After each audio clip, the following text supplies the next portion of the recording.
Imagine stepping through a portal into the year 117 AD. You open your eyes, and you are standing in the center of the largest city the world has ever known. Ancient Rome, home to over 1 million people.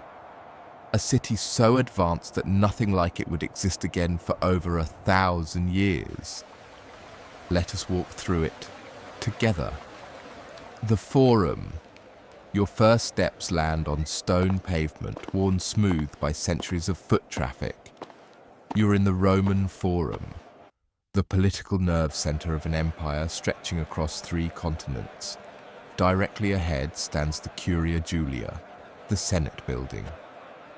Inside, 600 men argued over laws that governed 70 million people.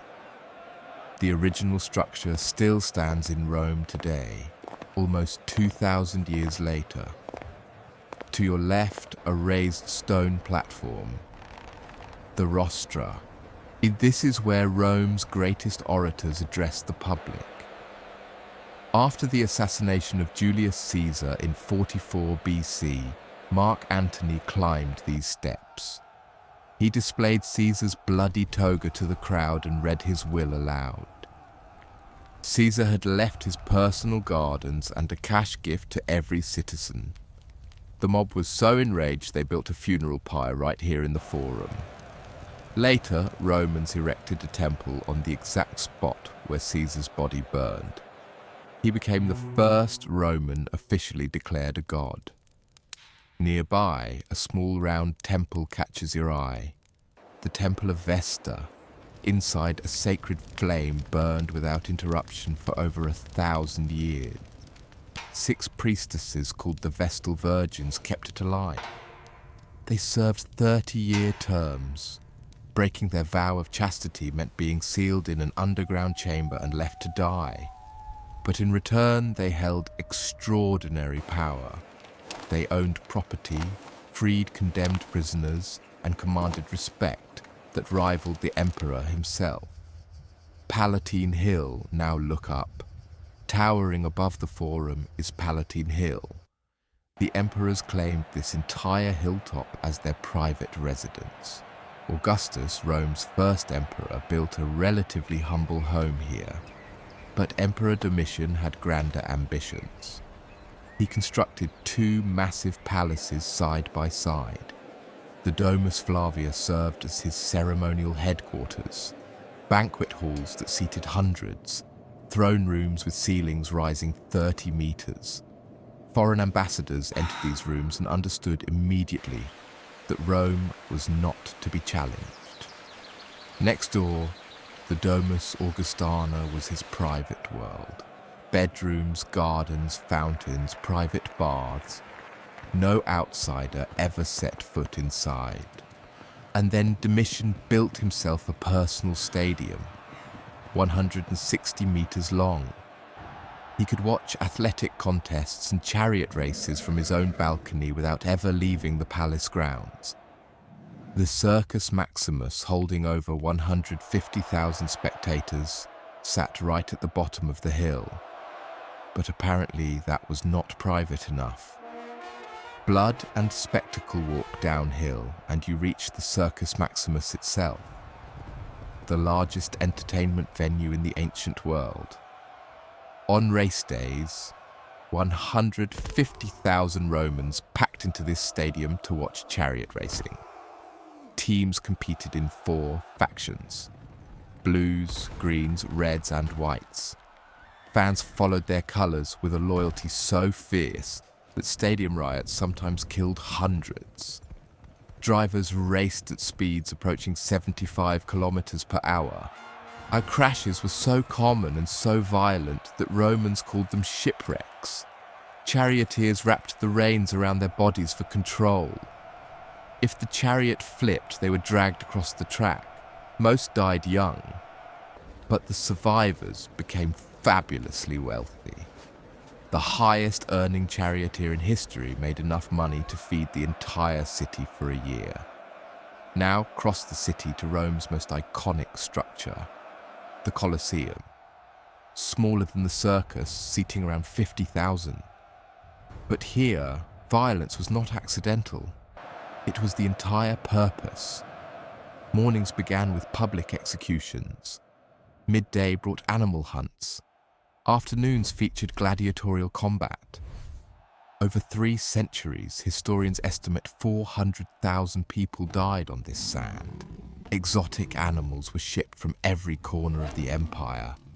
Lions from North Africa, bears from Germania, elephants from Egypt. Some species were hunted nearly to extinction just to keep Roman audiences entertained. Beneath the arena floor, a hidden labyrinth housed the machinery. Slaves operated 28 elevators that launched animals and fighters through trapdoors into the arena. To the crowd above, a tiger would simply materialize from nowhere. During the inaugural games alone, 5,000 animals were killed in 100 days. Temples and gods Romans were deeply religious. Temples filled every corner of the city, each dedicated to a different deity. But one building stood apart, the Pantheon, built by Emperor Hadrian to honor every god simultaneously. Its concrete dome stretches 43 meters across with 0 internal supports. At the very top, a circular opening called the oculus lets sunlight and rain pour inside. Nearly 2,000 years later, it remains the largest unreinforced concrete dome ever constructed. Engineers still study it today. The Pantheon survived because it was converted into a Christian church in 609 AD. Most other temples were stripped for building materials and lost forever. The most important of those lost temples stood on Palatine Hill, the temple of Jupiter Optimus Maximus, dedicated to Jupiter, Juno, and Minerva. For 800 years, victorious generals climbed this hill in triumphal processions, dragging prisoners and treasure behind them to offer sacrifices to the king of the gods. Fires destroyed the temple repeatedly. Today, almost nothing remains. The Praetorian Guard. Every empire needs soldiers. Rome stationed its most elite unit inside the city itself, breaking an ancient law that forbade armies within city limits. The Praetorian Guard, 10,000 soldiers serving as the emperor's personal bodyguard. They earned triple the salary of a regular legionary. Their fortress, the Castra Praetoria, was built with thick walls and heavy gates, not to keep enemies out, but to contain the most politically dangerous military force in the empire. Over the centuries, the Praetorians assassinated at least 13 emperors. They toppled entire dynasties, and on one occasion they auctioned the imperial throne to the highest bidder. The men who were supposed to protect the emperor were often the ones who killed him. Water and engineering step away from the politics and violence. The true genius of Rome was infrastructure. 11 major aqueducts fed the city. The Aqua Claudia alone stretched 69 kilometers from mountain springs to the heart of Rome. As it approached the city, it rose on massive stone arches 27 meters high.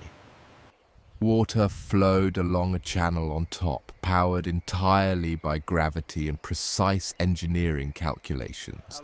No pumps, no electricity, just mathematics and stone. Together, the aqueducts delivered nearly 1 million cubic meters of water daily.